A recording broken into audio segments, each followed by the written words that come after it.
Assalamualaikum warahmatullahi wabarakatuh. Perkenalkan, nama saya Windy Sukma Malasari, NIM 19081301096. Di sini saya akan menganalisis laporan keuangan PT Waskita Beton Precast Tbk. Pertama-tama, di sini saya akan menjelaskan mengenai profil perusahaan PT Waskita Beton Precast Tbk. Waskita Beton Precast ini merupakan jenis perusahaan publik yang bergerak dalam bidang industri manufaktur beton pracetak dan ready mix, mempunyai sektor yaitu basic industri dan subsektor semen, di mana PT Waskita Beton Precast ini sendiri yaitu merupakan kepemilikan saham terbesar dipegang oleh PT Waskita Karya atau bisa yang disebut juga Waskita. Sebelum menjadi sebuah entitas usaha yang mandiri, PT Waskita Beton Precast ini merupakan salah satu unit bisnis Waskita yang bernama Divisi Precast. Tahun 2014, PT Waskita mengambil kebijakan spin-off atas divisi Precast tersebut. PT Waskita Beton Precast ini sendiri memiliki 6 kantor area pemasaran, 9 plant Precast dan 73 batching plant dengan jumlah karyawan sebesar 1.366 orang. Saya akan menganalisis mengenai aktivitas operasi perusahaan PT Waskita Beton Precast. Rupa rugi PT Waskita Beton Precast yang diambil dari laporan keuangan PT Waskita Beton Precast. Kemudian di sini saya akan menghitung mengenai laba operasi dan non operasi. Terkait laba operasi di sini tertera pada tahun 2019 dan 2018, mana pendapatan usaha ini sendiri dikurangi dengan beban pokok pendapatan, kemudian menghasilkan laba bruto sebesar 1 triliun pada tahun 2019 dan sekitar 1 triliun tahun 2018. Tetapi pada tahun 2019 mengalami penurunan, menghasilkan laba operasi sekitar 1 triliun pada tahun 2019 dan sekitar 1 triliun juga pada tahun 2018, tetapi pada tahun 2019 ini mengalami penurunan. Hasil analisis di atas, PT Waskita Beton Precast mempunyai laba operasi perusahaan pada tahun 2019 sekitar 1 triliun 311 miliar 589 juta 110 ribu 61, dan pada tahun 2015 sebesar sekitar 1 triliun 668 miliar 976 juta 361 ribu 627, dan perusahaan yang laba operasionalnya tinggi dapat dinilai sebagai perusahaan yang kuat dan menguntungkan. Saya akan menganalisis laba non operasi pada tahun 2019 dan tahun 2018. Pada tahun 2019 minus 490 miliar 987 juta 298 ribu 910, kemudian tahun 2018 diperoleh minus 555 miliar 304 juta 691 ribu 145, bahwa PT Waskita Beton Precast mempunyai pasukan laba terbanyak bisa dari laba operasi dibandingkan dengan laba non operasi. Saya akan menghitung mengenai penghasilan komprehensif sehingga dapat dianalisis bahwa berdasarkan analisis pada PT Waskita Beton Precast ini menghasilkan komprehensif lain perusahaan diperoleh dari pengurangan hasil kembali imbal kerja ditambah dengan surplus revaluasi aset tetap. Kemudian pada tahun 2019 ini mengalami penurunan dibandingkan tahun 2018. Pos luar biasa sendiri yaitu di dalam pos luar biasa PT Waskita Beton memiliki pos luar biasa dengan akun yaitu pos yang tidak akan direlaksasikan karena laba rugi berupa imbalan kerja. Pada tahun 2019 itu minus sekitar 2 miliar 304 juta 135 ribu 20, hingga dapat dianalisis bahwa pos luar biasa ini bersifat sementara dan komponen ini dapat menghasilkan biaya maupun manfaat. Terkait pos khusus, dalam PT Waskita Beton Precast ini tidak terdapat pos khusus dalam laporan keuangannya pada tahun 2019 maupun 2018. Operasi yang dihentikan PT Waskita Beton Precast ini telah memiliki operasi yang dihentikan dengan akun yaitu aset tidak lancar berupa investasi pada Ventura bersama sebesar 14 miliar 464 juta 481 ribu 275 pada tahun 2018. Tapi pada tahun 2019 tidak ada operasi yang dihentikan. Untuk beban akuntansi sendiri dalam laporan keuangan yang dimiliki oleh PT Waskita Beton Precast pada tahun 2018 maupun 2019 tidak ada perubahan akuntansi. Terkait beban tangguhan, PT Waskita Beton Precast memiliki beban tangguhan yaitu biaya dibayar di muka, pajak dibayar di muka, dan biaya di tangguhan. Di dalam laporan keuangan yang dimiliki oleh PT Waskita Beton Precast memiliki beban tangguhan berupa hak atas tanah yang dicatat sebesar biaya perolahan hak atau biaya pembaruan hak. Ini berarti imbal kerja bersih pada PT Waskita Beton Precast Tbk ini mengurangi laba neto tahun berjalan sehingga penghasilan komprehensif tahun berjalan PT Waskita Beton pada tahun 2019 mengalami pengurangan. Untuk struktur modal sederhana menghasilkan 32,88, sehingga dapat dianalisis bahwa pada struktur modal sederhana ini hanya menggunakan satu perhitungan yaitu laba per saham dasar saja. Berdasarkan perhitungan struktur modal sederhana, laba per saham dasar pada tahun 2019 sebesar 32,88 yang berasal dari laba neto dikurangi dengan dividen saham preferen. Namun dalam PT Waskita Beton Precast ini tidak memiliki dividen saham preferen sehingga laba per saham hanya didapatkan dari laba neto dibagi dengan rata-rata tertimbang saham biasa yang beredar. Modal kompleks menghasilkan 30,58, sehingga penghitungannya itu sendiri yaitu struktur modal kompleks PT Waskita Beton Precast ini sebesar 30,56 diperoleh dari laba neto tahun berjalan dikurangi dividen saham preferen. Namun pada PT Waskita Beton Precast ini tidak memiliki dividen saham preferen sehingga laba neto tahun berjalan dibagi dengan saham beredar setiap tahun. Laba per lembar saham dilusi dalam laporan keuangan PT Waskita Beton Precast Tbk ini memiliki laba per saham dilusian yang dihitung dengan membagi laba bersih yang diatribusikan kepada pemilik entitas induk dengan jumlah rata-rata tertimbang saham biasa yang telah disesuaikan dengan dampak dari semua efek potensi saham yang biasa yang dilutif. Kemudian dapat dianalisis bahwa Laba per saham dasar PT Waskita Beton Tbk ini di dalam laporan laba rugi dicantumkan sebesar 32,88. Namun jika perhitungan atas laba per saham yang paling disesuaikan dengan PT Waskita Beton Precast ini yaitu menggunakan struktur modal sederhana, karena dalam CALK ini tidak memiliki efek yang berpotensi dilutif. Di sini saya akan menganalisis mengenai imbal hasil atas modal investasi dan analisis profitabilitas. Saya akan menganalisis mengenai analisis imbal hasil atas aset operasi neto, di mana bisa disebut RNOA, sama dengan laba operasi neto setelah pajak NOPAT dikurangi dengan rata-rata aset operasi neto atau NOA. NOPAT sendiri diperoleh dari penjualan dikurangi beban operasi dikali dengan laba kurang 1 dikurangi beban pajak dibagi dengan laba sebelum pajak, sehingga diperoleh sekitar 5 triliun. Kemudian untuk aset operasi neto sendiri atau NOA pada tahun 2019 dan 2018 tertera pada tabel, di mana untuk menghitungnya diperoleh dari laporan posisi keuangan. Sehingga aset operasi neto pada tahun 2019 sekitar 9 triliun dan pada tahun 2018 sekitar 9 triliun, tetapi pada tahun 2019 mengalami peningkatan. Untuk RNOA 2019 sendiri yaitu menghasilkan 0,6062. Analisis imbal hasil atas ekuitas saham biasa, di mana biasa disebut dengan ROCE atau ROCE. Di mana ROCE sendiri itu didapat dari laba neto dikurangi dengan dividen saham preferen dibagi dengan rata-rata ekuitas pemegang saham. Di mana ROCE pada tahun 2019 dihasilkan sebesar 0,10. Berdasarkan hasil penghitungan ROCE di atas menghasilkan nilai 10% pada tahun 2019. Dalam hal ini dapat diartikan bahwa imbal hasil atas ekuitas saham biasa PT Waskita Beton Precast memiliki nilai lebih rendah dibandingkan dengan imbal hasil atas aset operasi netonya.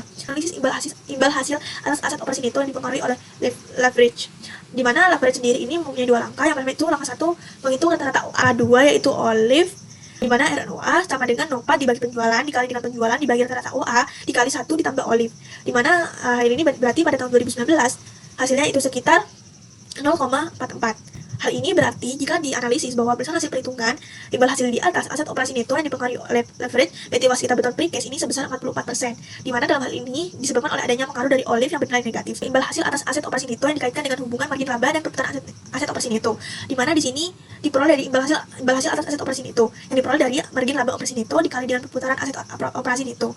Kemudian mengenai margin laba operasi neto menghasilkan 0,78, sedangkan perputaran aset operasi neto menghasilkan 0,40, sehingga imbal hasil atas aset operasi neto sekitar 0,624.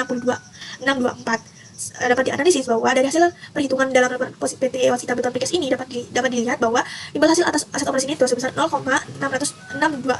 Selanjutnya yaitu mengenai analisis imbal hasil atas ekuitas saham biasa yang dipengaruhi oleh leverage, di mana rumusnya sendiri yaitu ROCE sama dengan RNOA ditambah dengan lev dikali dengan spread, karena menghasilkan 0,92777.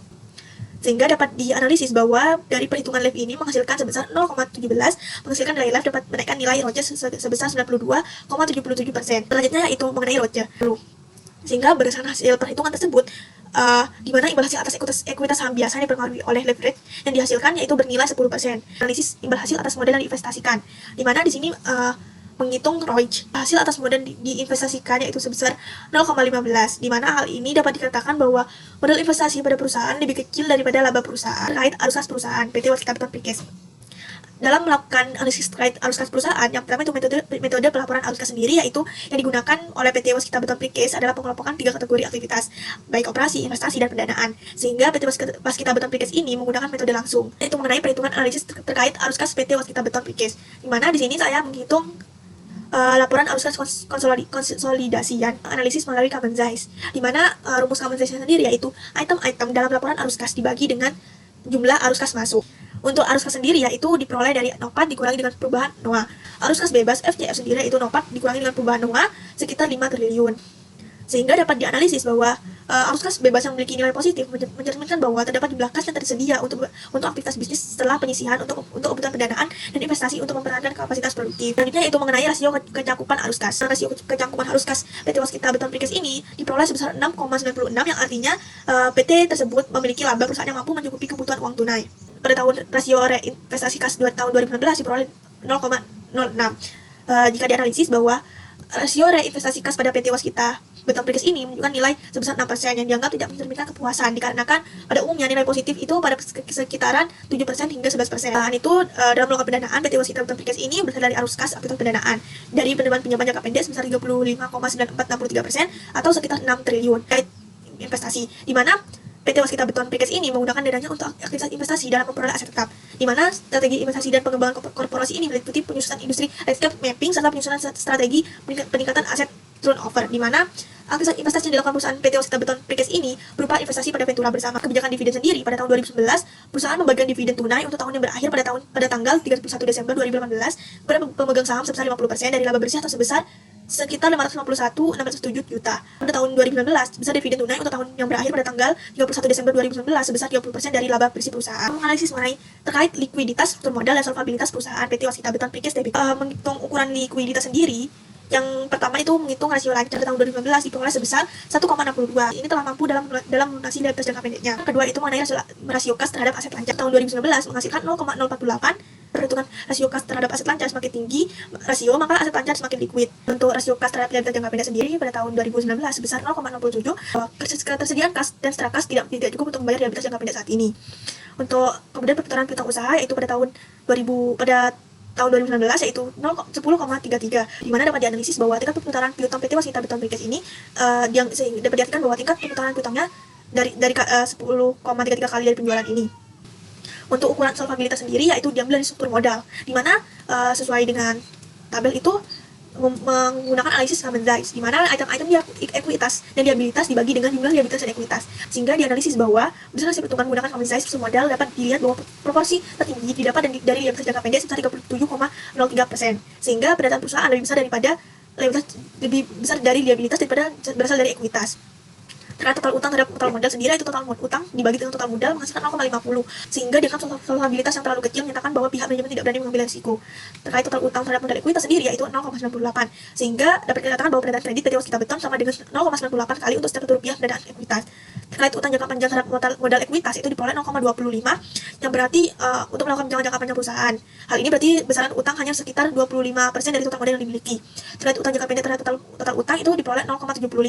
Hal ini berdasarkan hasil tersebut, sebagian besar utangnya merupakan utang jangka pendek yang akan jatuh tempo dalam kurun waktu 1 tahun. Dan berdasarkan perhitungan common size dapat dilihat bahwa proporsi tertinggi berasal dari aset tetap itu sekitar 5 triliun atau 35,55%. Perhitungan rasio atas likuiditas perusahaan, usia perusahaan dan profitabilitas kumulatif, rasio profitabilitas yang diproduksi dalam bentuk ROA, rasio struktur keuangan, dan tingkat perputaran modal. Yang pertama itu rasio atas likuiditas, di mana rasio lancar sebesar 1,62, yang berarti sehat dengan menunjukkan jumlah aktivitas lancar sebesar 162 kali utang lancar, berarti satu utang lancar lebih telah dijamin oleh 1,62 aset lancar. Untuk rasio cepat itu diperoleh 1,36, yang berarti dianggap mampu membayar kewajiban lancarnya. Untuk rasio kas yaitu sebesar 0,67, yang berarti dianggap belum mampu untuk menunjukkan keadaan perusahaan yang baik, karena semakin tinggi rasio ini maka semakin baik.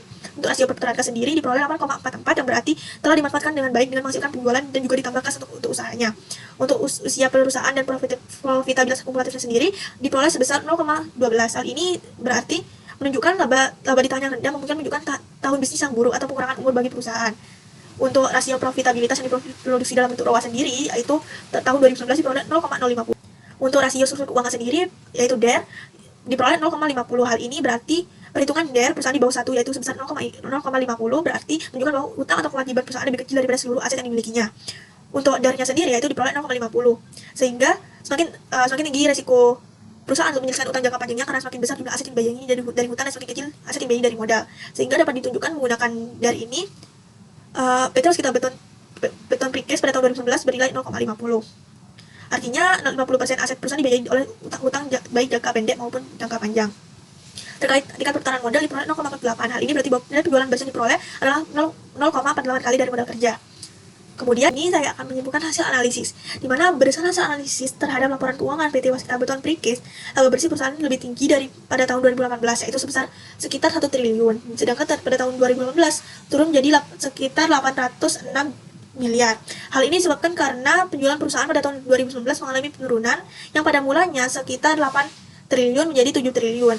Hal ini berimbas pada pemberian dividen yang lebih kecil pada tahun 2018 sekitar 750 miliar, sedangkan pada tahun 2019 investor mendapatkan sekitar 551 miliar.